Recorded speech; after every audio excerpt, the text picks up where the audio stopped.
Hello, welcome back to Everyday Cooks, where it's everyday food for everyday people. Today we go on a special journey, a special tale of that one drink that caused me to become homeless. Are you ready? Come with me. Today I'll be showing you how to make Kunun-zaki. When it comes to Kunun-zaki, I'm not the best person to learn from because, as you know, I'm not from northern Nigeria. But I first had encounter with this sometime in 2014, if I can remember, when I went to stay with my friend in the north, Jemima. Hmm. This Konozaki story go long. Anyway, that's a story for another day. So the main grains we'll be using for this, people use different kind of things for their Konozaki, but I found that I love this. This is millet. I think millet is called dawa here, and this is guinea corn, the white one. You can also use the red one. Have tried both, but I've seen that with this white one, the kunu is whiter. So this is the white guinea corn. They call it jero. Yeah. So it's the mix of this I'll be using for the Kunun-zaki. So here's the first rinse. You see everything on top like this. We're going to sieve it away. Away, nana. So after rinsing and rinsing, you put in a bucket and leave this way. The minimum you can leave it for is 8 to 10 hours. Okay. Yeah. So in my final year in university, my seminar project was fermented foods. So I learned that kunu was a fermented food that was a very good probiotic that was good for the gut system. So I decided to leave my millet and my guinea corn soaked for 2 days. Okay, I think I soaked it Saturday evening, and this is Tuesday morning. So in fact, that's more than 2 days. And here is what we have. So I have rinsed it twice. This is the third time, and this is what the grains look like. You have this very strong smell like from palm wine. I'll be taking it to the meal later today because it's much. It's two models. I think one module of guinea corn, one module of millet, and just about 2 cups more of the guinea corn. So I'll be grinding it later this afternoon at the local mill. I've put some more water and I'm going to cover it back again and only bring it out this afternoon to grind. Dankali Kimber, black pepper, no cloves, and black pepper. If you are going to get it in the market, you need to call this Masuri Kimber, Kanumpari, and Dankali. So this is long African black pepper. This is germinated rice called tiro. This is some dry ginger. I'll be using both dry and fresh ginger. So I'm back from the meal, and that's my ground millet and guinea corn now. Immediately you get back from the meal with your ground millet and guinea corn, it's time to put your water on fire. Note that the spices for the Kunun-zaki are blended separately. In here we have masure, kanumpare, dankali, ginger. So that's cloves, black pepper, ginger, sweet potato, and tiro. That's the germinated rice. So we begin by adding the hot water into this mixture to cook it. Once you add the hot water, you begin to stir this way to prevent formation of lumps. Just like you do your gish. So you stir, you stir, you stir, you stir, stir. You can see he's still too thick now, so I'll be adding more water to the mixture. See, it's still too thick now, so I'm still going to add some more hot water to it. This consistency is okay for me because I don't want it to be too watery. Can you see? Okay. So it's at this point that I'll scoop a little out of this and mix into the spices. Like I said, there's potato in here, sweet potato, the dried one, which they call dankali down here. There's cloves, which they call kanun pari. There's masuri, which they call black pepper. There's kimba, which is the African long black pepper. They also use it in making pepper soup. There is ginger. There is what else? There's tiro.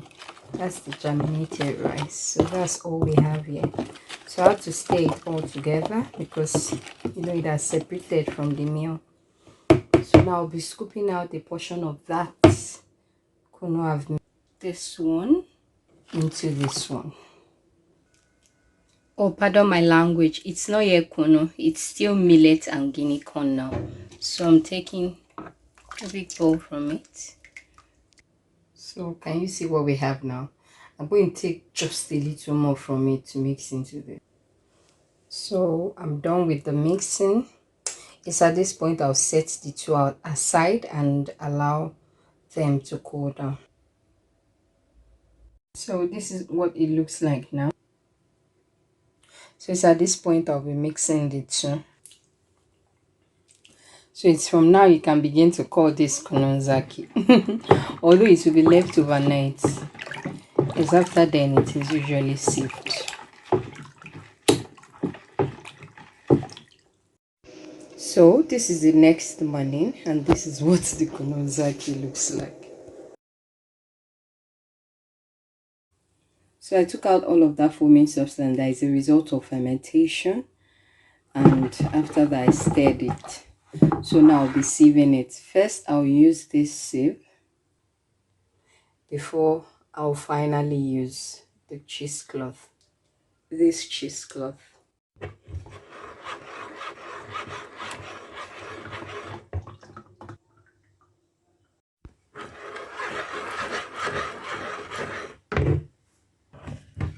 So it's transferred into this place because I'll be using the cheesecloth to strain it better. Remember to turn the stick just gently. I mean, you don't want to create a hole in your sieve. Gently, gently, gently. So at the end of the first sieving, you can see what the back of the sieve looks like. And the shafts we were able to remove. And the liquid we got from it. And the one in this bucket. So now we want to sieve using the cheesecloth. Using this cheesecloth. So I'm tying my cheesecloth around my bucket like this. So you know it doesn't begin to move around when I begin to pour the liquid into it. So that's it in it. The journey so far. I give you the permission to share this video to as many people as you know. Please like, comment, leave your feedback, and subscribe to my channel. I love you. Mwah. And that's the final round.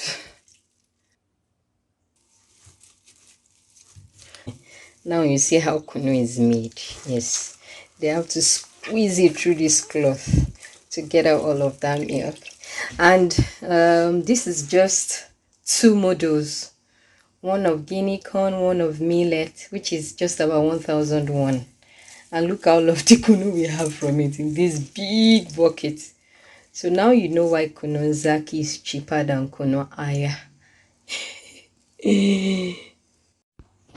So there you have it. At this point, it's time to add sugar to taste and butter.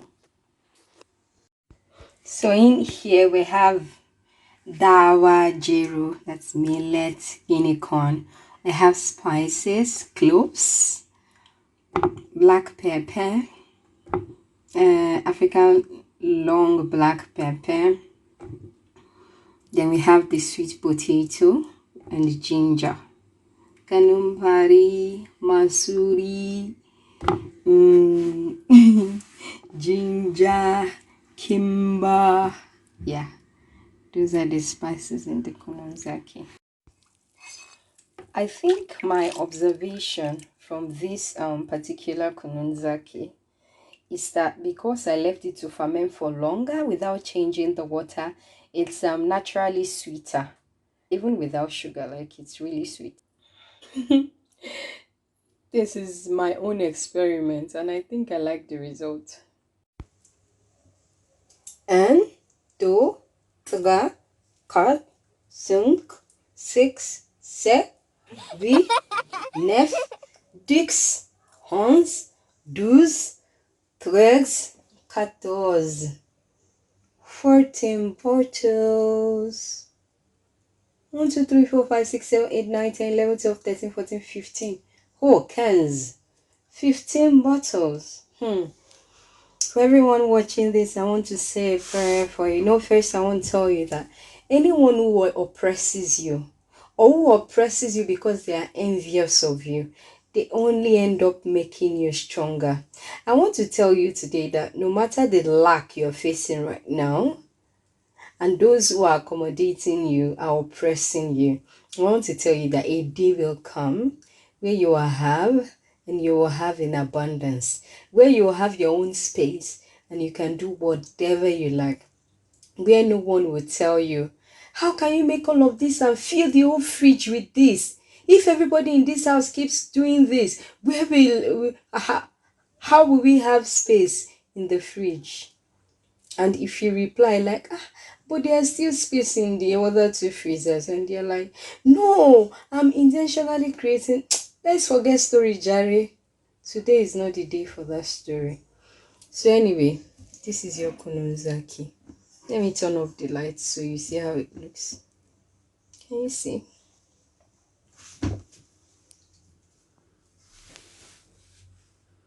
Tastes like milk and it's very sweet. I ended up not adding sugar. I just figured out that that level of sweetness is enough. So anyone who wants sugar can add theirs. Even though I'm not really a fan of Kunun-zaki like that. I always love to make so many because it's usually something that you can easily give out. That's a story for another day. Thank you so much for coming along with me on this almost 4 days journey, because I soaked this on Saturday and today is Wednesday. This is Wednesday morning. I'm just bottling it. Usually you should soak Saturday, change the water on Sunday, and by Monday you should grind. By Tuesday I should have done this process, but I just decided to have 1 day extra. Thank you. Please subscribe to my channel, share to your friends, and we really don't know where this will take us. So this is the kuno 9 days later. Can you see? Has anything changed? No. So had to wait for this long to actually share this video to be sure it is safe. Usually you should just soak this kuno for like for 2 days maximum, and I left my own for almost 3 days, so I had to be sure that it's safe before sharing the results. So there's no sugar in this. Like I said in the video, I ended up not adding any sugar because like it's so sweet, and I have one almost every day, and not just me. So so it's not like I have special system. So if you want to try this, go ahead. Until next time, bye.